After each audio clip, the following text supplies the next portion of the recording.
I'm Mark. And I'm Josh. And this is Alter Ego Comics TV for the week of August 3rd, 2011. And it's been a fantastic week for comics again. A little bit lighter than last week, but no shortage of cool stuff. And Josh is going to kick things off with Flashpoint number 4.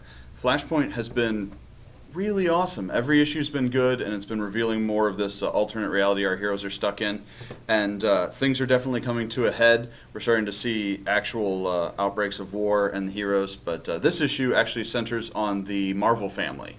Now, in the Flashpoint universe, as you may have noticed, the Marvel family is actually 7 different kids, which contain the traditional Marvel family, Freddy, Billy, Mary, and also some other kids that we've never seen before, as well as a tiger that some people can't see, like Mr. Tawny Talkie. But each one is endowed with the power of one of the 7 powers from Shazam, Wisdom of Solomon, Speed of Achilles, Courage of Achilles, Speed of Hermes, maybe. And Speed of Herpes. Yes, Speed of Herpes. But when the kids say the name Shazam all together, they become one Captain Marvel. And this focuses primarily on them, but we also get to see all the other characters. And they're getting together to put up a front, and it's awesome. It's leading us into the last issue of Flashpoint, which is going to lead us into the new DCU. And it's definitely worth a look if you're a DC fan. And I'm going to start things off with Severed number 1, which is a new creator-owned title by Scott Snyder and Scott Tuft, with artwork by Attila Futaki. And like Snyder's other horror work, American Vampire, this is a great book, a great start to what hopefully will be a great series.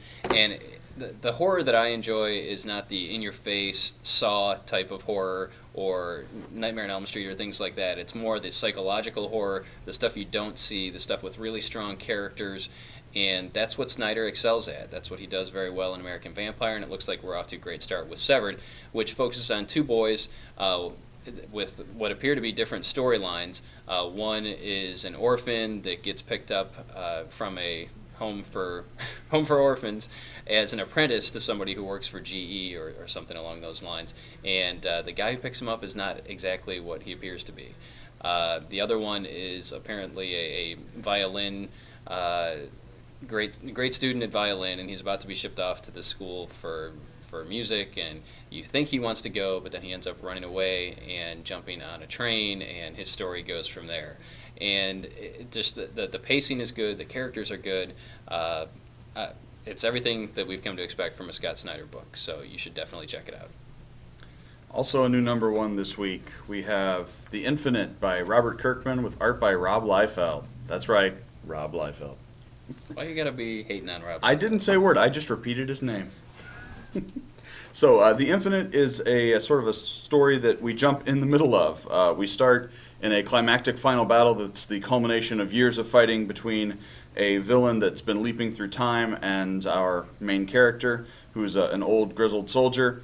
And without revealing too much of the plot, essentially it's going to involve time travel, and he's going to go back in time and try to prepare a second front, or prepares himself and the world so that they will not be taken over by this time-traveling menace. And it was good. It had a lot of action. It hit a lot of the right notes for a time-travel soldier story. And it's definitely worth a look if you're a fan of Kirkman stuff like Walking Dead or Invincible. And now we come to the Marvel portion of the program, where my next 3 picks are all Marvel books. Wolverine number 13 by Jason Aaron and Renato Guedes. Aaron has been batting 1,000 as far as I'm concerned writing Wolverine. Wasn't crazy about his Weapon X stuff, the Weapon X series that ended before this one started, but every issue of this new Wolverine series has been very, very good. And as a longtime Wolverine fan, Mr. Aaron, I would like to thank you. Wolverine is taking on an assembly of people that he has wronged in the past indirectly. He's taken away one of their loved ones for one reason or another, usually because they're bad people. And these people have all been brought together by this old dude who is going to put Wolverine through the gauntlet and eventually break him and destroy him. And there are some sinister forces, maybe some supernatural forces at work behind everything. This is leading up to the next issue, issue 14, which is the conclusion of that storyline. But from the very beginning, which started with Wolverine going to hell and his body being possessed by a demon, has been excellent. And Jason Aaron is also writing X-Men Schism right now, which is also very, very good. So, Jason Aaron, you're the best. Ultimate Fallout number 4 in a polybag. And why is it in a polybag? Because in this issue we see the new Ultimate Spider-Man. Without giving it away, It's already been given away everywhere, so you may as well give it away. It's been in USA Today, it's been on the news, it's been everywhere else, unless you've been living in a cave. The new Ultimate Spider-Man is half black, half Latino. His name is Miles Morales. Carry on. who we didn't know before. So Yes. it's a piece of information that didn't actually spoil anything. But no, it's written by Bendis, Hickman, and Spencer, which are some top names in the field of writing comics. And yeah, if you want to check out the new Ultimate Spider-Man, that's your first chance to see him. As we carry on in the Marvel portion, Moon Knight number 4, also written by Brian Michael Bendis, also excellent for all 4 issues. I applaud Marvel for bringing A-list talent back to some of these street-level heroes, and we'll get to another one in just a minute here. But Moon Knight, again, is out in L.A. He's teamed up with Echo of Avengers fame, and he's got multiple personality disorder, and he thinks sometimes he's Spider-Man, sometimes he's Wolverine, sometimes he's Captain America, but he also has all of them kind of talking to him at the same time. But he somehow manages to produce a television show, a reality show about his adventures as a soldier of fortune, and attack the LA underground mob sort of thing. The writing is fantastic, as you would expect from Bendis. The artwork by Alex Maleev is, again, very, very good, and I'm really enjoying this series, and I hope that you are too. All right, another number 1, we've got Star Wars Dark Times. This picks up right where the last Dark Times series left off. This is a mini, which is the pattern they've been going to for their Star Wars books, doing a series of sequential minis rather than doing an ongoing series. But we've got the Jedi main character of the Dark Times books still on the run. We've got his crew trying to track him down, as well as Darth Vader trying to track him down, which is not the person you want to have on your tail. So if you're a Star Wars fan, this is a foregone conclusion. Dark Times is one of the better books they've been doing lately. And number 1 is now on the stands. Moving over to the graphic novel front, Spider-Man Big Time is out in trade paperback now, and this is collecting Dan Slott's first batch of issues when he became the solo writer of Amazing Spider-Man. So much good stuff in here. Peter finally gets his due working for the Horizon Group, kind of a technology think tank, and he gets to shine as a scientist. He's admired by his coworkers. He has money. He bought an apartment. He's got a new girlfriend, Carly, who's a CSI type person with the New York City Police Department. And it's just it's Spider-Man hitting the big time. It's not dark, depressing Spider-Man. It's not all wine and roses for Spider-Man, but things are looking up, and Slott has been, again, very consistent. He knows Spider-Man. He obviously enjoys writing Spider-Man, and that makes me enjoy reading Spider-Man. So if you've been away from the character for a while, or you're looking to jump in at a good point, pick up Spider-Man Big Time in graphic novel. My pick of the week, technically a pick from last week, we've got Secret Avengers 15 by Nick Spencer. For one thing, this is a Secret Avengers book that you need to know nothing about the Secret Avengers to read. The only Marvel character we see in here is Black Widow. Everyone else she interacts with is normal people that are not players in the Marvel Universe. Essentially what you have is sort of a meditation on the death of superheroes in comics. You get arguments between her and these people about what it's like to live in a world where these great godlike figures can die and come back, but when you die, you stay dead, or when your friends die, they stay dead. But there's also a metatextual conversation going on here about the death of characters in comics from our point of view and the way it's used. I'm actually kind of amazed Marvel let him publish it because it's not always kind. But he does hit both sides of both issues, and it's just a really good comic. Not much with the hitting, but lots with the talking, and they talk good. And my pick of the week is The Punisher, number 1 by Greg Rucka and Marco Cicchetto.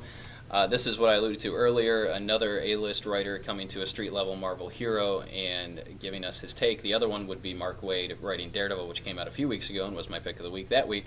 Not a huge Punisher fan. I remember owning the first appearance of Punisher in Amazing Spider-Man. I was not a fan of the Max line just because I tend to not like ultra-violent comics. Yes. But it was more a police drama than just crazy vigilante type stuff. The main characters in the book are 2 detectives that are newly partnered together to solve a brutal hit at a wedding or wedding reception. And it turns out that one of the detectives has a connection to the Punisher and is feeding him information about the case. And then the Punisher goes out and eliminates the people that may or may not have been involved.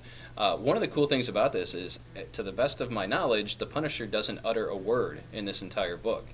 All the talking is done through the detectives. The scenes that the Punisher's in, he's there to kill people, and that's it. He's not, throwing around witty banter. He's not saying anything at all. And the artwork is very complimentary to the story as well. Rucka is really well known as a crime novelist. He's done a lot of crime stuff in the DC universe. He's written Detective. He's written Batwoman. The Question. So he's in his wheelhouse here, and you can tell. And Punisher #1 was very, very good. We did have a customer mention to us, Josh and I are involved with comics every day, and we know who all the writers are and who all the artists are, and there are people that we get excited about and people that you may not be familiar with just by name. So we thought we'd do a little quick spotlight on Greg Rucka and throw out some things that you may be familiar with, and if you're not familiar with, this is kind of a Greg Rucka 101. So I would say Gotham Central, Book 1, which is co-written by Rucka and Ed Brubaker, so two of the top crime writers in comics today, with art by Michael Lark. This focuses, as the title suggests, on the GCPD. These are the humans that have to deal with all the crap that goes on with supervillains and superheroes in Gotham City. And very street level, very cop-oriented, and very, very good. It's the first of many volumes. Unfortunately, the series was canceled a while ago, so it's still going on, but you can absolutely pick these up and enjoy the hell out of them. And I would suggest starting here. All right, 52 was a massive undertaking. It was the first time we had seen a weekly comic with new content for a whole year.